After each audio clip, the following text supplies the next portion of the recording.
It was an honour to be part of the Parliamentary Committee into Health, Aged Care and Sport on this 6-month-long investigation into long COVID.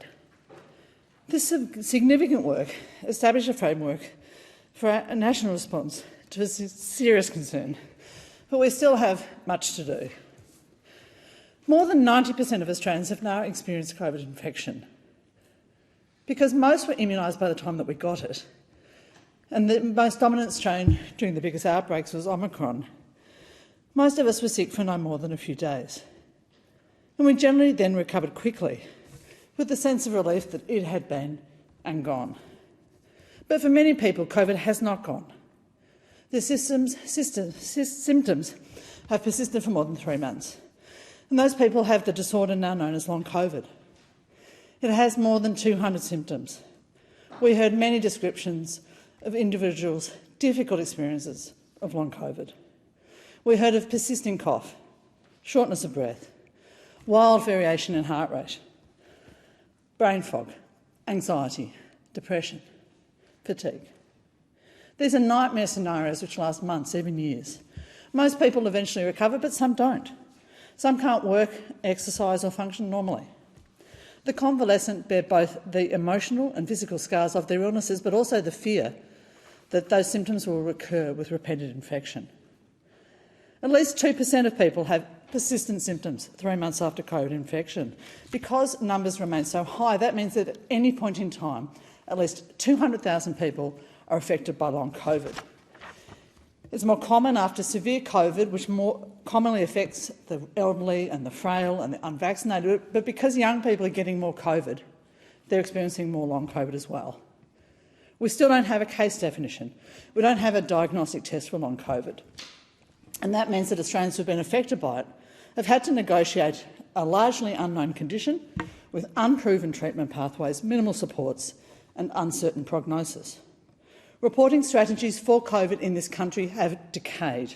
We don't know how much is in the community, and we're not doing much to limit its spread. We only know about the deaths from COVID, 205 in the last week alone, more than 20,000 in total. We don't have any good epidemiological data on long COVID in Australia. We don't understand its impacts on our children, on the elderly, the disabled, the immunocompromised and the First Nations communities. Treatment options are patchy. Antivirals lessen the severity of acute COVID and they probably decrease the risk of getting long COVID, but most of us can't access them. The economic cost of long COVID is significant, quite apart from its emotional and social impact. It makes every sense to diagnose and treat it as quickly as possible, but early referral for rehabilitation is not possible. The services are not available. The committee found that best practice treatment of long COVID demands both evidence-based guidelines for primary care providers and escalation pathways to multidisciplinary specialist clinics with tele-rehabilitation services for rural and for remote communities. But there are roadblocks to care. There are GP shortages, lack of treatment guidelines, limited specialist hospital clinics and the sometimes Dickensian complexities of our Medicare system. The only way to prevent long COVID is to prevent COVID. The risk of long COVID increases cumulatively with every infection. Many of us are now on our third or fourth infection. Vaccination decreases the severity and the risk of long COVID, but vaccination uptake has almost stalled in Australia. The Albanese government has not advocated effectively on COVID vaccination. Only 51% of elderly Australians have received their 5th dose, so most have waning immunity at this time. Young people have concerns, valid concerns, about vaccine side effects, and they have a perception of diminishing returns from repeated immunisation. Mask use in crowded indoor areas, testing and isolation decrease the transmission of the SARS-CoV-2 virus and the risk of long COVID. But public enthusiasm for all of those measures has waned, and our state and federal governments have effectively waved them away. Almost all COVID infections occur indoors. We have not paid enough attention to the importance of clean air. Improving air quality and ventilation of schools will prevent acute illnesses and it will prevent long COVID. This government needs to urgently review the National Construction Code and produce our first ever air quality guidelines for buildings. We have to improve our buildings and our schools to future-proof them against future respiratory illnesses.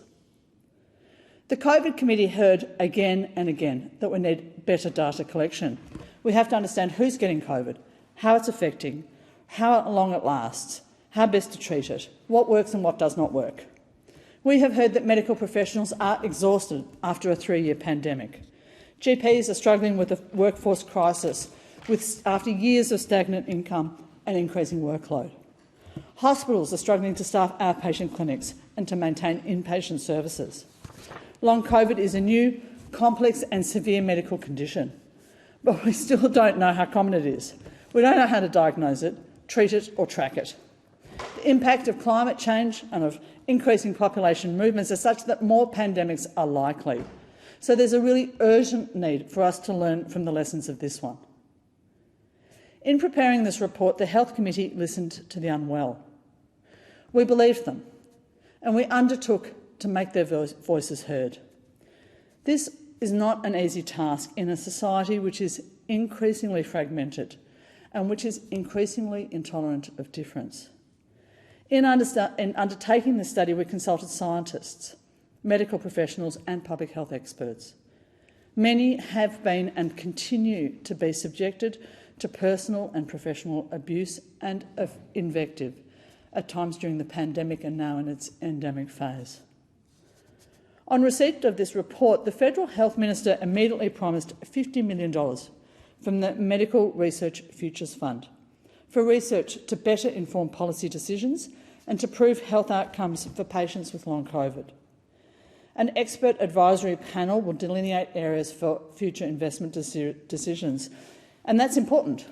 But it's not yet clear, we don't yet have any clarity about on what basis those decisions will be made and when that will be done. And we need that detail, we need it now. COVID is still with us. It is likely to be with us for years.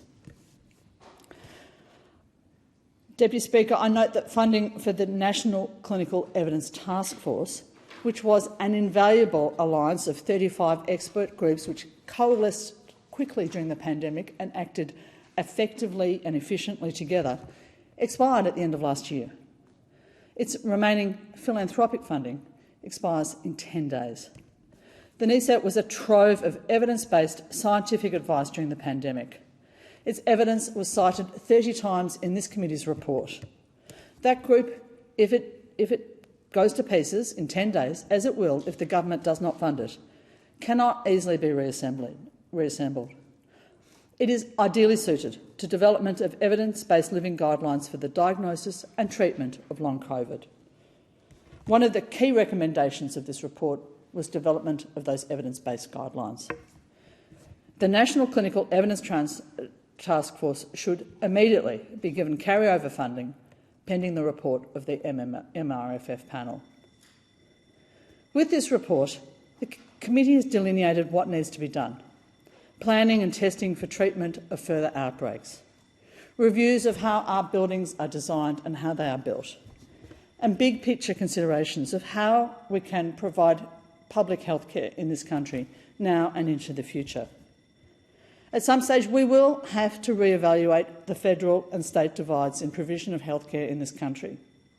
We will have to re-evaluate the lack of big picture planning in how we fund medical research, and in what circumstances we should ever again close the boundaries of our states and of our country.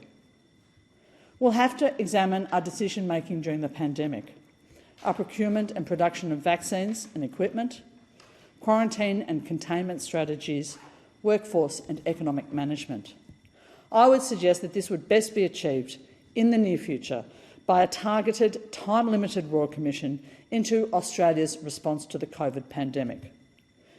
In the meantime, it's time for the Albanese government to demonstrate the vision and energy we need to tackle the very great challenge of long COVID. To that end, I commend this report to the House.